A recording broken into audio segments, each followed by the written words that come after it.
December's PS Plus lineup has 3 games that, well, personally, I think they are bangers, but I can see them splitting the crowd. They're a bit more, I guess, niche compared to some months, but in my opinion, each brings something unique to the table. So stick around today as I break them down, because I've actually played all 3 of these, and there is a lot to talk about. Now, before we do dive in then, 2 quick things for you all. First, let me know what you think of these games in the comments below. Are they hits, misses? Maybe they fall somewhere in between.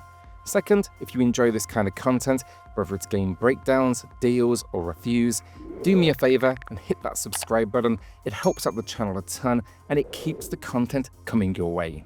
Alright, so let's kick things off with It Takes Two. This one's a co-op masterpiece with a story that's as heartfelt as it is imaginative. Now you play as Cody and May, a struggling couple on the brink of divorce who are magically transformed into tiny doll versions of themselves. Their goal? Navigate a whimsical, often bizarre world to mend their relationship and return to their human forms. Along the journey, they're guided and hilariously actually berated by Dr. Kim, a talking book of love. Now really the gameplay is where It Takes Two shines. It's a constant mix of genres, platforming, puzzles, action sequences, even like minigames, and every level introduces fresh mechanics tied to the story. You know, 1 minute you're swinging on fines, the next you're piloting a pair of underpants. It is then as well designed for 2 players, and I will say teamwork isn't just encouraged, it's absolutely essential. That leads me though to one of my favourite features for this game, the Friends Pass. Look, sure, everyone with PS Plus can grab this one, but if you've got a friend who doesn't, or maybe someone who's not ready to commit to PlayStation Plus, they can download the free Friends Pass and jump online to play the entire game alongside you. There's no need for a second copy, and personally, love this format. I think it makes co-op gaming so much easier to share, and I hope it is now a permanent feature in this industry. Oh, and yes, maybe for those that don't know, this one snagged Game of the Year at the Game Awards in 2021, and honestly, it's really not hard to see why when you play it. It's a game for me that balanced creativity, humour, and emotional depth. So yeah, I think overall, I'll say I really enjoyed this one. I've played it actually twice, once on PlayStation and then again when it released on the Switch, and the gameplay is solid, the visuals are fantastic, and the story is entertaining. My only minor gripe is with Cody and May as characters, and at times, I personally just found them a little unlikable, but I get that it's almost intentional to highlight their struggles as a couple. Still, I think overall, it's a small hiccup in an otherwise fantastic experience. Next up, we have Alien's Dark Descent, and this one really stands out for how it handles the iconic Alien universe. You know, instead of the usual first-person horror or action route, this one takes a tactical approach. You're commanding a squad of colonial Marines tasked with investigating a xenomorph outbreak on a remote planet. And the stakes? Well, of course, it's survival.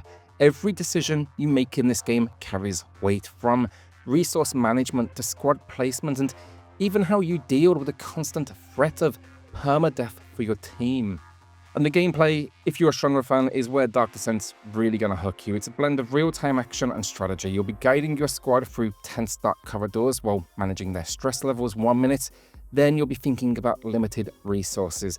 The pacing as well is kind of relentless, whether you're scouting an area or setting up a defensive position. There's always that kind of gnawing feeling that something is watching you, and that's how it should be. It's very true to the franchise in that sense. Also, the Xenomorph AI, totally unpredictable. They're going to adapt to your strategies, which keeps each encounter, well, for me at least, absolutely nerve-wracking. Outside of the combat side of things then, you'll also be managing your base of operations. This is where you research upgrades, heal your injured Marines, and plan your next moves. The permadeath mechanic as well, it's going to be brutal of course, but it is really rewarding. You know, losing a seasoned Marine is kind of heartbreaking, but it forces you to adapt and invest in your remaining squad members.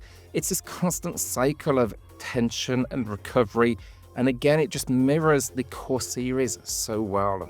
Visually then, the game nails the atmosphere. Sure, it's not AAA in terms of graphical fidelity or anything, but the environment just oozes that classic Alien vibe, you know, dimly lit corridors, flickering lights, the silence that makes every footstep or, I don't know, hiss of a vent feel like a threat.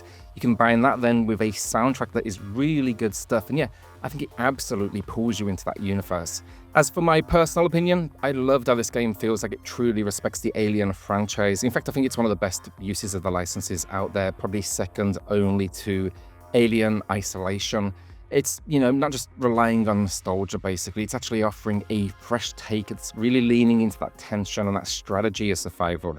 That tactical gameplay as well, addicting. Every victory in this one feels hard-earned. That said, though, I would kind of attach a warning to that. The difficulty curve can be punishing, and that's especially going to be true for newcomers to this genre. So you're going to have to be a little patient, learning how things here work. Also, the pacing, transparently, it might feel slow if you're expecting non-stop action. But for me, and I think for the core audience it's trying to attract, that's part of the charm. It's deliberate, it's calculated, and again, it stays true to the horror roots of the series. If you are a fan of the Alien universe or just love tactical games with, pretty high stakes, this one's a must-try. However, my only warning, or I guess question almost, I played this on keyboard and mouse via Steam, so I'm really curious to see how it translates to a controller. So yeah, I'll actually be checking this out myself. I will say, though, I did some research and I'm seeing statements that PlayStation for this game does support keyboard and mouse. So if you're maybe used to that setup, have the option, you are covered. Finally, let's talk about Temtem, and at first glance, it's easy to label this as a Pokemon-inspired creature collecting game, but Temtem quickly establishes its own identity with some bold twists. It's set in the airborne island chain, a colourful world, and your goal is to capture, train, and battle creatures known as Temtem, while taking on the region's tamers and uncovering a larger story.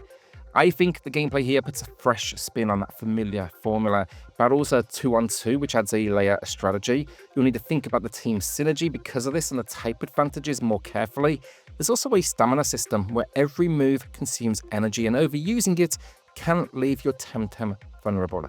It is a small, but what I'd consider impactful change that makes battles more tactical than the standard use your strongest move here to win kind of approach that I think we've all done, or at least those that had a Nintendo, they've done in Pokemon. What sets Temtem apart, though, is its MMO design. You're constantly interacting with other players, trading, battling, even teaming up to tackle challenges together.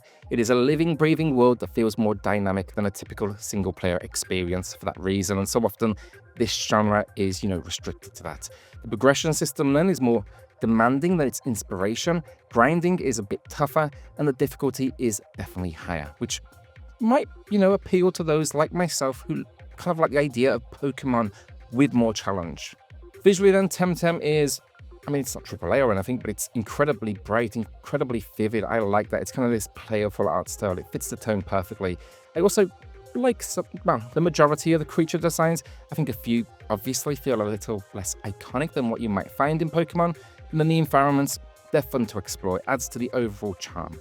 Now, again, my kind of full opinion on this game, I went into Temtem expecting a Pokemon clone, but I walked away impressed by how much it builds on the genre. The added layers of strategy in combat, the MMO elements, and the more challenging difficulty, that made it stand out to me. That said, though, it isn't without its flaws. Some of the mechanics feel grind-heavy, as I said, and there are definitely moments when it lacks polish, especially visually. That said, again, I do think genre fans will have a blast. It receives consistent updates. The audience generally seems to love it. You're going to see things like new dungeons being added, new creatures, all sorts of stuff. And yeah, I'm actually going to be downloading this one too, because my experience was on the Switch build, and I want to see it with the power of the PlayStation 5 behind it. And there you have it, 3 games coming to PS Plus this December that bring a little something for everyone, in my opinion, again, at least. I know there's going to be definitely complaints with this selection, but whether you're into kind of co-op adventures, tactical sci-fi survival, or creature collecting, this lineup will have something to offer you if that is the case. Let me know in the comments, are you planning to dive into any of these, or is there maybe one you are skipping? I'd really love to hear your thoughts on this batch. And if you did enjoy this breakdown or found it helpful, do me a favor, hit that like button and subscribe. That helps out the channel a ton. It makes sure you don't miss out on more content just like this. Alright, thanks for watching. See you all on the next one.